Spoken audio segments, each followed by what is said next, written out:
Hello there, Happy Innovators. How you doing? Are you ready for my final installment of Heroes and Inspiration? To commemorate the 50th episode of the Singularity Podcast. I hope that you've been enjoying it. I hope that you're having as much fun as I have been having. I'll find out in the comment section how I'm doing in the future.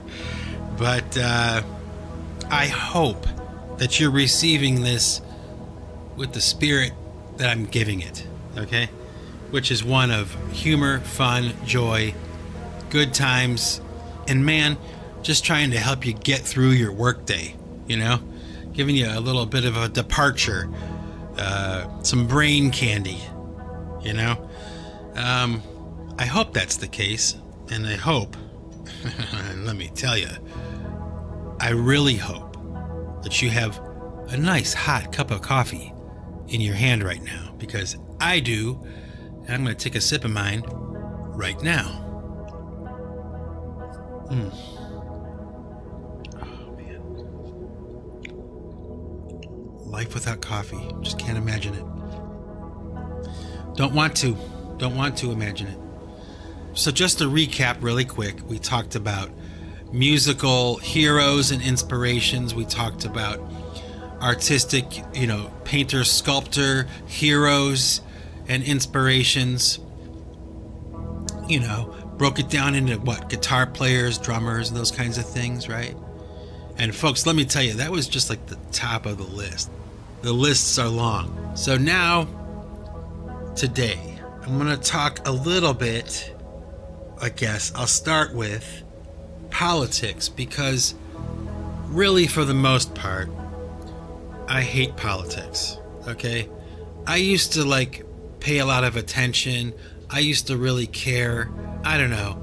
As I've gotten older and watched things play out a little bit, it doesn't interest me as much anymore.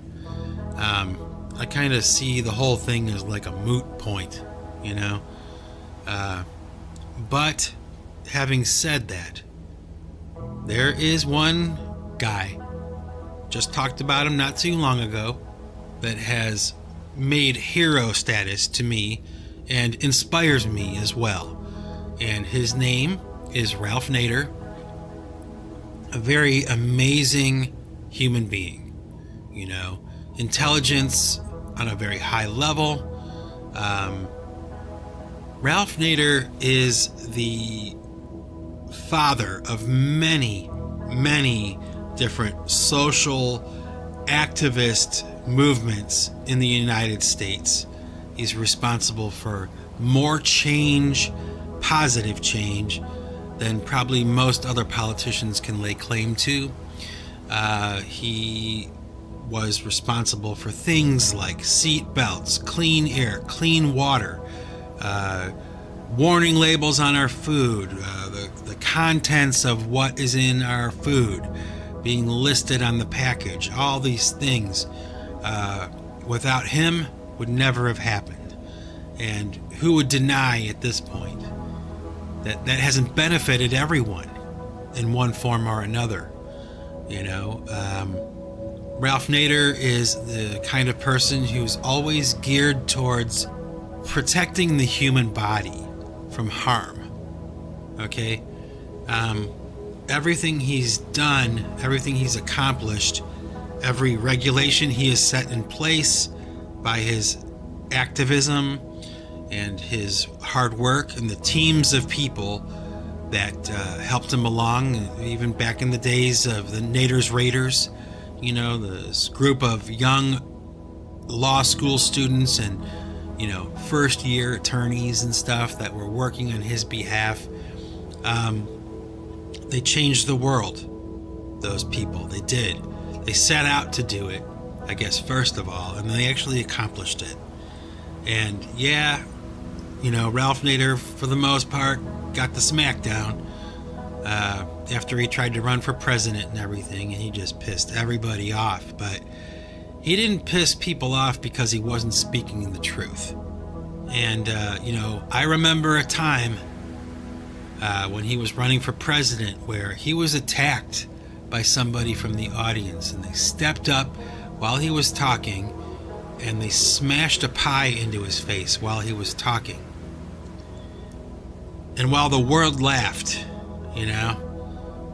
I sat there and watched that, and I thought to myself, I want to vote for the guy who gets the pie smashed in his face. I want to vote for that guy. The guy who stands up and gets humiliated for trying to do the right thing.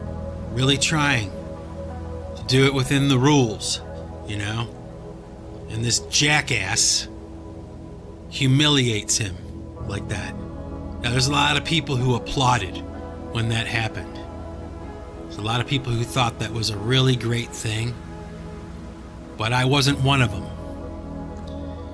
And it set it in stone from that day forward that I will vote for the guy who gets the pie shoved in his face.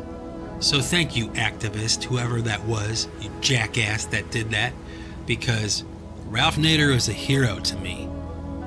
More than you ever will be, You might think you're slick smashing a pie in his face and humiliating someone like that in that way, but you made a convert out of me, and that's all I'm going to say about Ralph Nader. But yeah, a hero, and yeah, an inspiration.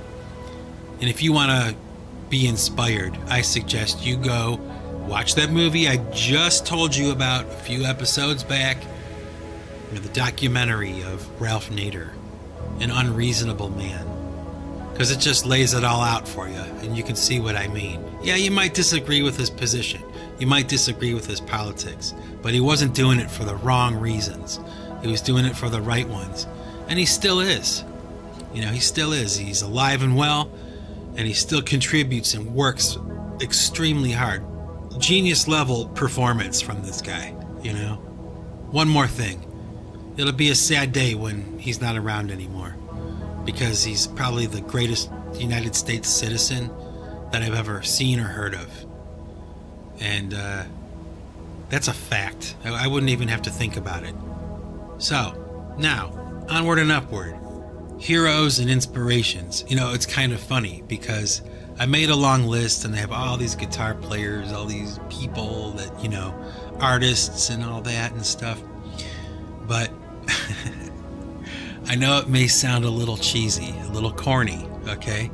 But I gotta say that, one of my heroes and my inspirations is Jesus Christ. I have to say that, I thought about it, wait a minute. Wouldn't Jesus make the list? Shouldn't Jesus make the list? As an inspiration and a hero? Of course, he probably should have been first. But for one reason or another, I guess I just don't think that way. I probably should analyze that a little bit. But there you go. Yeah, probably should have been first, Mike. So, as corny as that sounds, yeah. I just have to laugh. Anyway, another person I want to mention, other than Jesus, okay, as a hero and inspiration, is my grandfather, somebody that inspired me quite a bit. And, I devoted 3 episodes to him back in the Snowflake 33 podcast days. The last 3 episodes were done about him. Another person I should probably mention, which is hilarious, but, I'm a little slow sometimes. My wife. My wife is a hero to me in a lot of ways, and she inspires me too. And I can hear you guys already going "Aw, how sweet. Oh, that's so sweet." But really, honestly, my wife is inspiring, and she is to me in a lot of ways, and to a lot of other people. My wife is probably a hero to some people. No joke. We're talking about a serious woman here. And I can make jokes and be funny and light about it and stuff, but the reality of it is, folks, she's a pretty special person. She's a pretty serious cat in this life. And I watch her move through the world, and I watch how she treats people. I watch how they treat her. I've watched her, ascendancy, from literally a child to the professional woman that she has become. And she's next level. She would roll her eyes at that. People would laugh at me for saying it. They'd say it's really corny or whatever, but I don't care because I know what I'm talking about. I know my subject matter very well. She's top shelf. The best thing that ever happened to me was marrying her. And she would say, oh, the best thing that ever happened to me was marrying you. And I said it first and I mean it. I know what I'm talking about.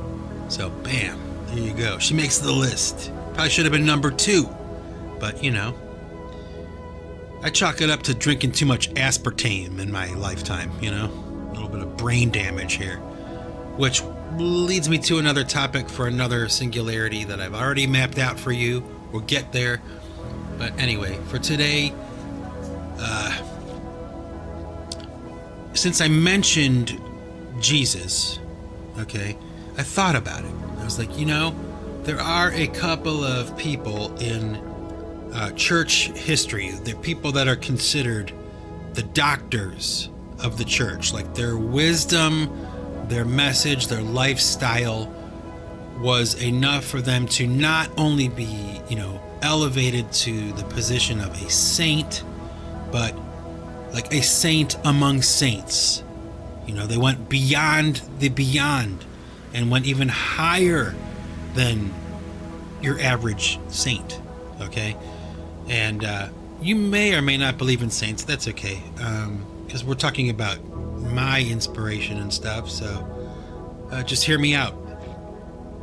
A while ago, I found the story of this saint. His name was Saint Simeon, and he was the first of what would become known as the Stylites, okay? Stylites. And I guess for the sake of tradition, what I should probably do here is bust out my handy dandy dictionary. Okay, once again, I'm gonna bust out my handy dandy New Oxford American Dictionary. Okay, and I'm gonna read for you the definition of a stylite. You're not gonna believe this actually happened. Okay, stylite, Stylite. It's historical. An ascetic living on top of a pillar, especially in ancient or medieval Syria, Turkey, and Greece in the 5th century AD. Okay, stylite. Now, you're just not going to believe this story because I didn't either. And this is why Saint Simeon is a hero to me and an inspiration. Not only because he was devout and holy and loved God and he was, devoting his life to it, okay? Which is really, really hard to do and do it right. And that's difficult enough, okay? But what makes Saint Simeon so weird, okay, is, he started the Stylites. Like these guys, now this is true. This actually happened, all right? These guys, these Stylites who had devoted their lives to God, not only did that, but they decided that they would live out their lives, okay, on top of a pillar, okay? Like they never came down off the pillar. They would live, sleep, eat, everything up on top of this pillar. This happened. Some of these pillars were, 5 feet high. Some of them were 10 feet high. Others were, upwards of 50 feet high. Saint Simeon's being one of them. Okay? Now imagine this. This is reality. This did happen, okay? Living your life on top of a pillar, away from the world, right? Closer to God. You know, that was the symbolic meaning, I guess, of being up on a pillar, right? And never coming down off that pillar until you die. Folks, this happened. And that's just about the weirdest thing I've ever heard in my life. Like, I heard the story, and I think I was watching it with my wife, actually, the story of Saint Simeon and the Stylites, and we're both looking at each other like, is this real? Like, did this really happen? Yeah, it turns out it really did happen. Can you imagine? Whoa, you know? That's outrageous.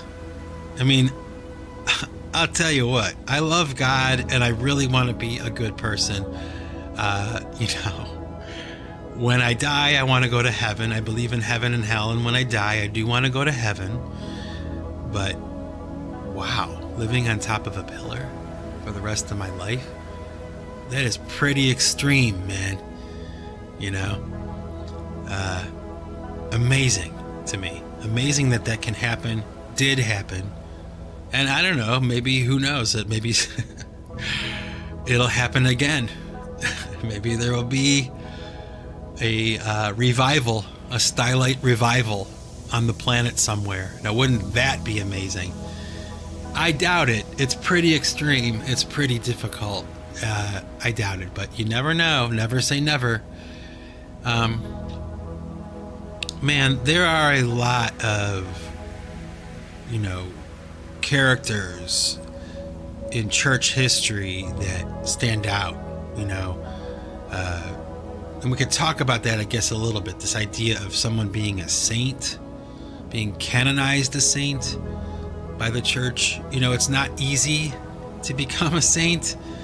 There's a lot of people who think they are or think they should be called one, and they're not, you know. But then again, there are also probably a lot of people who lead saintly lives and are never ever heard of, or they never make your radar, you know, because they just live so quietly and they live a normal life, but they are living in a saintly manner, you know, to truly devoting their lives to God, right? Because that's really what it's about. You know, I kind of feel sorry for the general public, really, because they hear about, you know, these Catholic priests that are doing God knows what, you know, the stories. It's all you ever hear about, right? But those are not priests. You know, those are not holy people. They are bastardizing the status of these people who do truly live a life devoted to God. I mean, have you ever thought about that, really? Because I have. You know, we don't hear about the people who are really, honestly, truly living out a saintly life. They really are. And if you were to meet them, you would be stunned by their beauty and their simplicity and their holiness. You're not going to hear about them. What you are going to hear about are these jackasses that call themselves priests. And ladies and gentlemen, they are not priests. They are not. They are monsters. They're animals, and they are only there to subvert the life that these other saintly people lead. Trust me, I know. I've known a handful of people myself, priests, that were magnificent people. They were great, holy men. I could talk about that in another episode, but those are the guys that are not going to make the 5 o'clock news, okay? And let me tell you, there's a lot more of them than there are these child molesting, pederast guys that claim to be priests. You know, just because someone's wearing a collar and they live in the rectory of a church doesn't mean they're a priest. And it's a long story, Trust me, I know my subject matter pretty well. So just pause for a moment and think about that.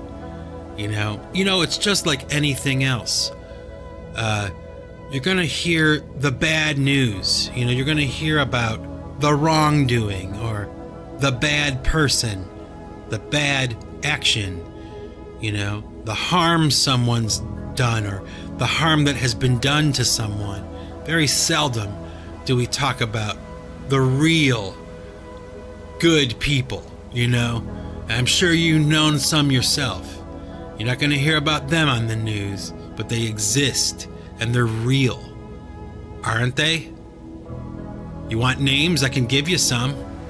And I'm not one of them, trust me. Okay? Got a long way to go. But enough said. So there's a lot of people who, as soon as you start talking about saints, the church, and all that, they immediately go to the headlines. Okay? That's fine because,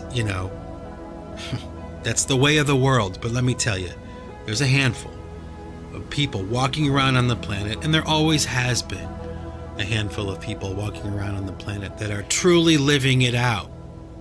They are holy people. It's no game.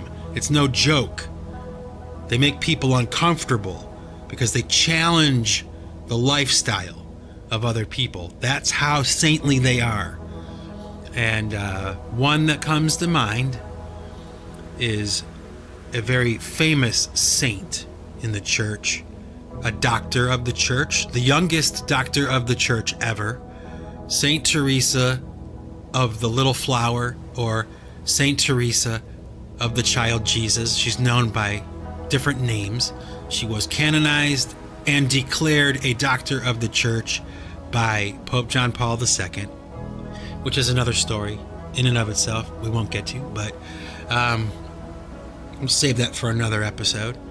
But Saint Teresa was a remarkable character and is a hero to me, not because she was just holy and not because she was a saint and not just because she was a doctor of the church. It was because of her attitude. Her attitude inspires me. Okay? She was notorious, to the people who knew her. She was a very playful saint. Okay?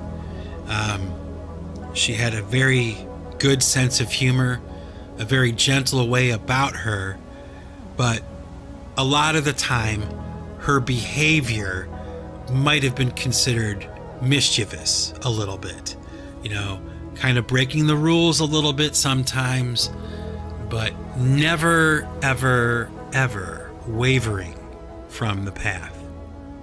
Okay?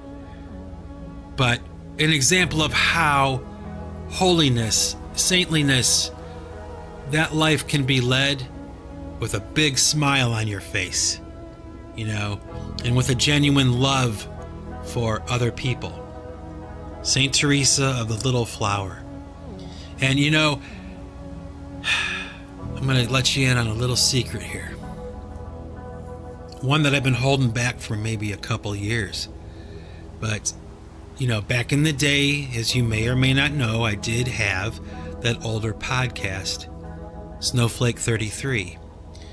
And it was a rather unfortunate name, really, Snowflake 33, because at the time I came out with that podcast and that name, the term snowflake had a very negative connotation, okay, socially. And by no means was that the plan. It had nothing to do with politics or anything like that. It had something to do with Saint Teresa of the Little Flower. Now, I'm not going to reveal the details of the story. I'll let you go and you read her story. Okay, you learn about her story. I'll just tell you this, that the term snowflake was a reference to Saint Teresa of the Little Flower. Yes, a hero to me and an inspiration on how a holy life can be led with a big smile on your face, a very playful and happy, exciting, joyous life. And Like I said, St. Teresa was the youngest person ever to be declared a doctor of the church. She died at a very young age. She had a short life, but she was single-minded. She never wavered. She never changed her mind. She made it happen. She lived it out. And even though her life was short, she never wavered from the path. So there you go. Whether you believe in saints or not, or any of that, whether you even believe in Jesus or not, you can't deny that when someone devotes their life to something like that, and they live it out completely and wholly, you can't deny it. It's great. It's hard to do. Not many can do it. Not many have done it. But some have. There are some that have. And some of them, when you really think about it, might be walking around you right now and you wouldn't even know it. Think about that. How many times have you come across a saint? Someone who was living it out, doing it for real, and you had no idea. Because, you know, they don't walk around announcing their saintliness. Anyway, so I'm going to leave it there for today. That concludes my talk about heroes and inspirations. So hang in there, Happy Innovators. This is Mike Bostwick from Pipe Choir Records signing off. And remember, folks, if you want to keep what you've got to give it away. Take it easy.